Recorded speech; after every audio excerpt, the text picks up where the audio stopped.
Hello guys, today we will start with chapter 2 rights in the Indian constitution. तो आपके जो rights है, fundamental rights है, constitution में पार्ट 3 में दिए गए हैं। इसमें ये भी बोला है कि जो आपके राइट्स है वो एब्सोल्यूट नहीं होते, that is during certain situation like national emergency आपके कुछ राइट्स आप एक्सरसाइज नहीं कर सकते हो। ठीक है, तो first is the importance of right. तो 1982 में एशियन गेम्स जब थे तब कंस्ट्रक्शन चल रहा था, तो सोशल साइंटिस्ट ने उस टाइम के लोगों की कंडीशन को देखा था कि उस टाइम लोगों को काम करवाया जा रहा था लेस देन मिनिमम वेजेस पे, जो एक तरह का एक्सप्लॉयटेशन है और उसको हम फोर्स लेबर भी कहते हैं। और ये हमारे फंडामेंटल राइट के अगेंस्ट है। और हमारा कौन से फंडामेंटल राइट के अगेंस्ट है? Right against exploitation. तो कोर्ट ने इसको एक्सेप्ट कर दिया था और गवर्नमेंट को बोला था कि जितने भी वर्कर्स हैं इन सबको वेजेस, मिनिमम वेजेस तो आप प्रोवाइड करो। तो ये एक एग्जाम्पल है फंडामेंटल राइट का, that is right against exploitation. ऐसे बहुत सारे राइट होते हैं, right to life and liberty, right to fair and speedy trial.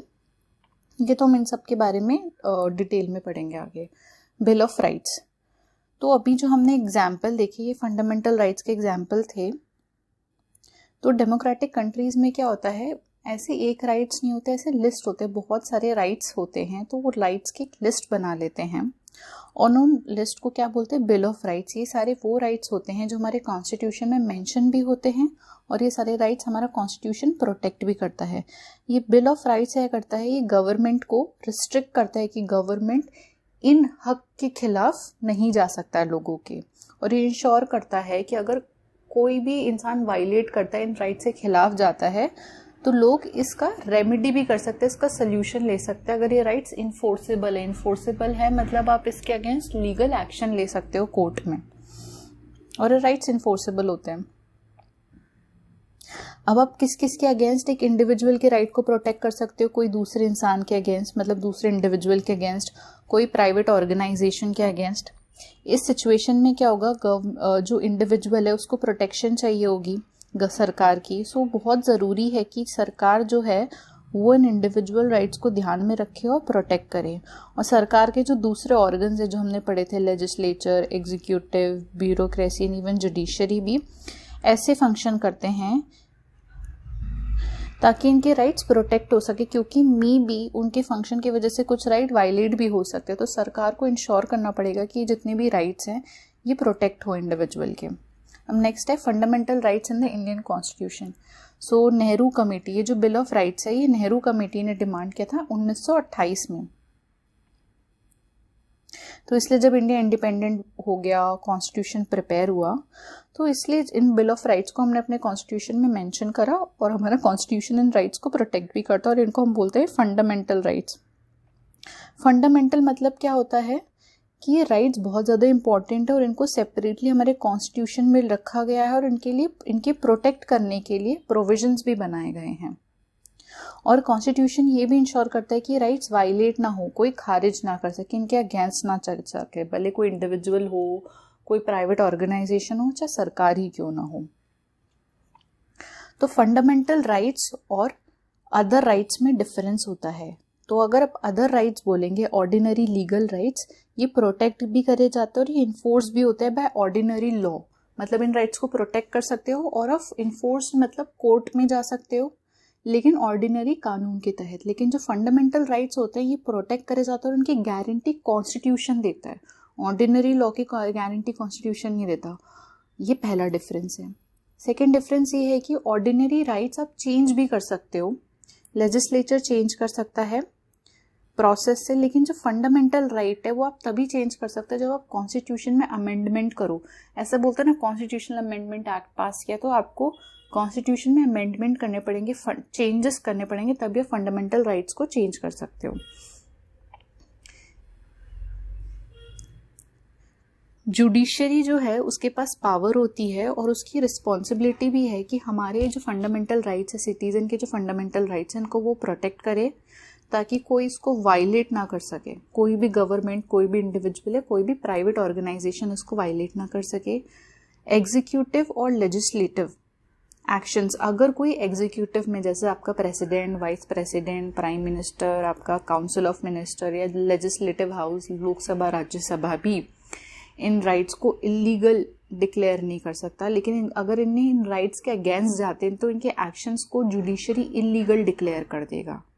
लेकिन हमें ध्यान में रखना चाहिए कि फंडामेंटल राइट्स एब्सोल्यूट नहीं होते, फिक्स नहीं होते, अनलिमिटेड राइट्स नहीं हो सकते। सरकार रिस्ट्रिक्शंस भी लगा सकता है, लेकिन कुछ स्पेसिफिक सिचुएशन में, और ये भी सिचुएशंस हमारे कॉन्स्टिट्यूशन में मेंशन है। सो यहाँ पे क्लिप है, bill of rights in south African constitution. तो साउथ अफ्रीकन का कॉन्स्टिट्यूशन इनॉग्रेट किया गया था दिसंबर 1996 में।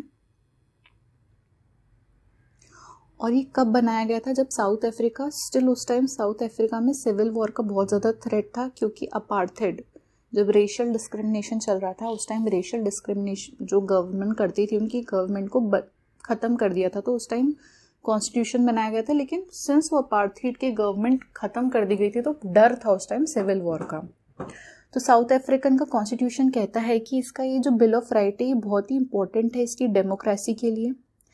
ये फॉरबिड करता है, मतलब अगेंस्ट जाता है, अगर कोई भी आपके खिलाफ कोई डिस्क्रिमिनेशन करता है तो उसके खिलाफ जाता है। ये आपके खिलाफ कोई भी डिस्क्रिमिनेशन नहीं कर सकता, कोई भेदभाव नहीं कर सकता है रेस के बेसिस पे, जेंडर के बेसिस पे, प्रेगनेंसी, मैरिटल स्टेटस, एथनिक और social origin, colour, age, disability, religion, conscience, belief, culture, language या बर्थ, किसी भी बेसिस पे कोई भी आपके साथ भेदभाव नहीं कर सकता है। और इसके लिए अलग से कॉन्स्टिट्यूशनल कोड भी बनाया है इन राइट्स को प्रोटेक्ट करने के लिए और इन्फोर्स करने के लिए, अगर कोई भी इसको वायलेट करने की कोशिश करता तो ये सारे राइट्स साउथ अफ्रीका के कॉन्स्टिट्यूशन में मेंशन है। Right to dignity, right to privacy, right to fair labour practices, right to healthy environment and right to protection of environment, right to adequate housing, right to health care, food, water and social security, children के right to basic और higher education, right of cultural, religious and linguistic community, right to information. ये सारे जो भी right है ये south Africa के constitution में दिए गए हैं। ठीक है, अब पहला fundamental right is right to equality. तो इसके लिए एक एग्जाम्पल दिया गया है कि स्वदेश कुमार अपने गाँव गया था, वो अपने दोस्त के साथ गया था, तो उसने सोचा कि वहाँ पे रोड साइड एक होटल है, वहाँ मैं चाय पी लेता हूँ। तो अब दुकानदार को तो पता है कि स्वदेश कुमार को तो जानता था, लेकिन उसको अपने फ्रेंड को नहीं जानता था। तो उसने उसका फ्रेंड का नाम पूछा। क्यों पूछा? क्योंकि वो उस फ्रेंड की कास्ट को जानना चाहता था। तो जब उसकी कास्ट उसको पता चल गई तो शॉपकीपर ने स्वदेश कुमार को तो अच्छे मग में चाय दी, लेकिन उसका जो फ्रेंड है उसको मिट्टी के कप में चाय दी, क्योंकि वो दलित था। तो ये एक डिस्क्रिमिनेशन हुआ, भेदभाव हुआ, एक एग्जाम्पल है। ठीक है, अभी हम आते हैं उस क्लिप पे। तो ये एग्जाम्पल है क्लियर कट डिस्क्रिमिनेशन का। इधर क्या हो रहा है? डिस्क्रिमिनेट करा जा रहा है आपको कास्ट के बेसिस पे। तो इधर राइट टू इक्वालिटी काम आता है। राइट टू इक्वालिटी बोलता है कि हमें कभी भी भेदभाव नहीं करना चाहिए, हर इंसान को इक्वली इंसान यूज कर सकता है। जैसे शॉप अगर है तो हर इंसान इक्वली शॉप जाके यूज कर सकता है। ऐसा नहीं कि कोई इंसान दलित है या पिछड़े वर्ग का है तो वो पर्टिकुलर शॉप है पर्टिकुलर एरिया में नहीं जा सकता है। हर इंसान इक्वली होटल जा सकता है, हर इंसान कोई भी इंटरटेनमेंट की प्लेसेस है, मूवी थिएटर जा सकता है, कुआं यूज कर सकता है, बेदिंग के लिए घाट में जा सकता है, नहाने के लिए, भगवान की पूजा करने जा सकता है। कोई भी रोकेगा नहीं, आप पे कोई भी भेदभाव नहीं करेगा। रिलीजन के बेसिस पे, रेस के बेसिस पे, कास्ट के बेसिस पे, सेक्स या प्लेस ऑफ बर्थ, इन पांचों चीज़ों के बेसिस पे कभी भी भेदभाव नहीं किया जाएगा। और राइट टू इक्वालिटी में एक ये प्रोविजन है, इसका मतलब ये नहीं है कि कभी भेदभाव नहीं करा जाएगा। भेदभाव तब किया जाएगा जब ज़रूरी होगा पिछड़े वर्ग वालों के लिए कि उनको और ऊपर लाया जाए ताकि दूसरे लोगों के साथ वो बराबर आ सके।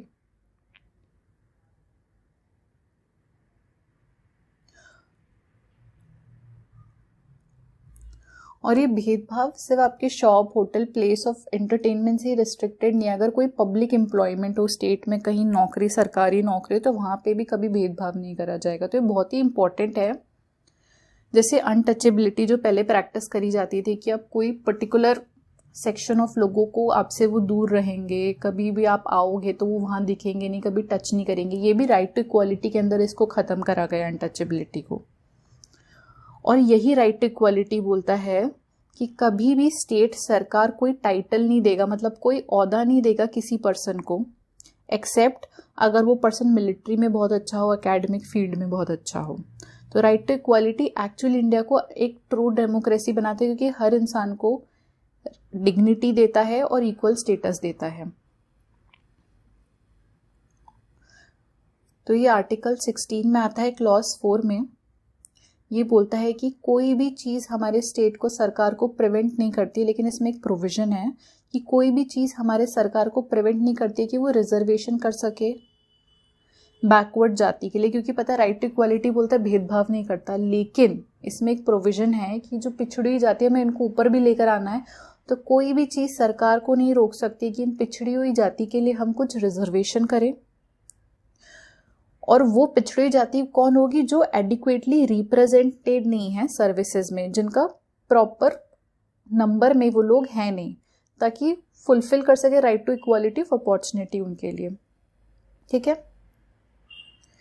तो ये right to equality of opportunity, right to equality of opportunity मतलब क्या होता है कि जो हर सेक्शन के जो लोग हैं सोसाइटी में, सबके पास इक्वल अपॉर्चुनिटी होनी चाहिए। लेकिन हमारी सोसाइटी में तो इतनी ज़्यादा इनइक्वालिटी है, तो सबको इक्वल अपॉर्चुनिटी कैसे मिलेगी? तो कॉन्स्टिट्यूशन ने ये बोला है कि जो सरकार है समय समय पे स्पेशल स्कीम ला सकती है इन पर्टिकुलर सेक्शन को इम्प्रूव करने के लिए, इनको आगे बढ़ाने के लिए, ताकि जब सब समान लेवल पे आ जाए तो सबके पास इक्वल अपॉर्चुनिटी होगी। और ये पिछड़े हुए लोग कौन है? तो चिल्ड्रन हैं, विमेन हैं, सोशली और एजुकेशनली बैकवर्ड क्लासेस हैं। इनके लिए गवर्नमेंट क्या करती है? रिजर्वेशन करती है जॉब में, कॉलेज के एडमिशन्स में। तो आर्टिकल 16 क्लॉज 4 जो हमने पढ़ा ये इसी की बात करता है अबाउट रिजर्वेशन, ताकि उनके पास right to equality of opportunity रहे।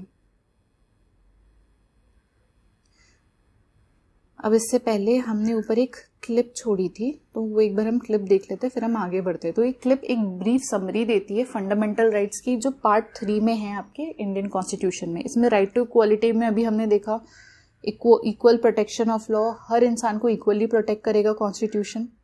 नेक्स्ट है प्रोहिबिशन ऑफ डिस्क्रिमिनेशन, कोई भी आपको भेदभाव नहीं करेगा रिलीजन, रेस, कास्ट, सेक्स या प्लेस ऑफ बर्थ के बेसिस पे। हर इंसान इक्वली शॉप जा सकता है, होटल जा सकता है, कुआं यूज़ कर सकता है, टैंक यूज़ कर सकता है, बेदिंग घाट्स और रोड्स यूज़ कर सकता है।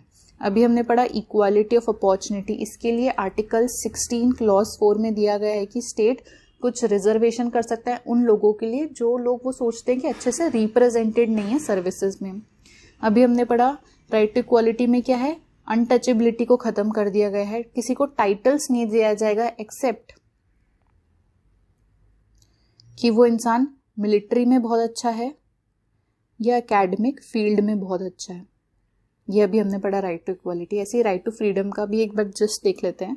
इसमें है प्रोटेक्शन ऑफ राइट, हमारे राइट को प्रोटेक्ट करा जाएगा किन किन चीज़ के लिए? कि हमारे पास फ्रीडम रहेगी स्पीच बोलने की और एक्सप्रेस करने की, कि हम कहीं भी जगह असेंबल हो सकते, लोग झुंड में असेंबल हो सकते कुछ डिस्कस करने के लिए, लेकिन वो असेंबली क्या होनी चाहिए? पीसफुल होनी चाहिए।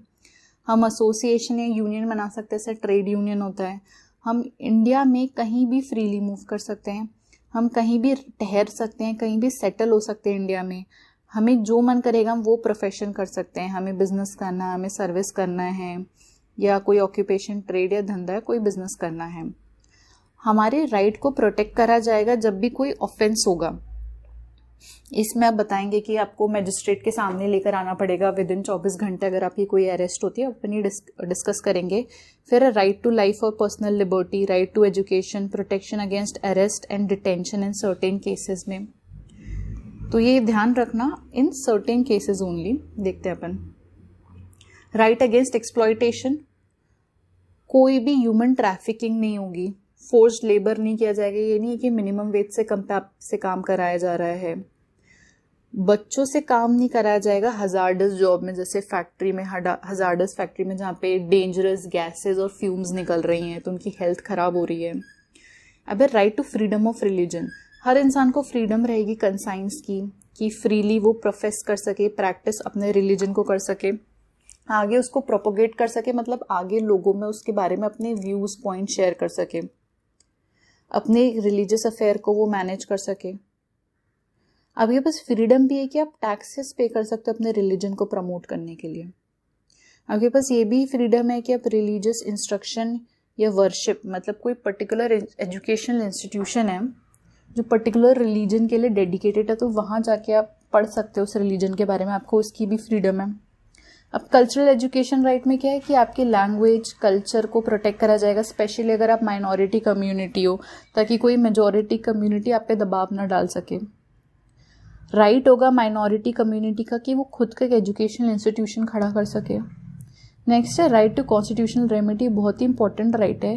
इस राइट में क्या होता है, अगर आपका कोई भी राइट वायलेट होता है तो आपके पास ये हक है कि आप कोर्ट में जा सकते हो और कोर्ट आपके लिए directions, order, writ petition issue कर सकता है ताकि आपका राइट इन्फोर्स हो सके, लीगली इन्फोर्स हो सके। तो ये फंडामेंटल राइट है।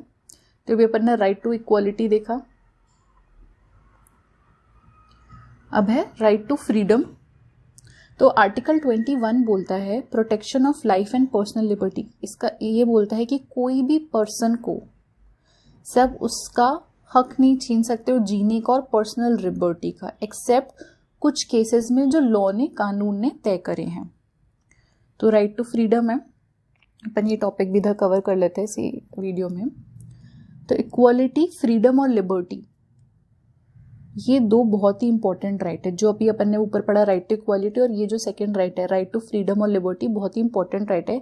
लिबर्टी का मतलब होता है कि आप फ्रीली कुछ सोच सको, कोई चीज़ किसी को एक्सप्रेस कर सको, बोल सको, या कोई फ्रीली कुछ काम कर सको। इसका मतलब ये नहीं कि आपको जो मन चाहे वो करोगे। अगर आपको जो मन चाहे वो करोगे तो आप लोगों के अगेंस्ट डिस्क्रिमिनेट भी कर सकते हो, भेदभाव भी कर सकते हो।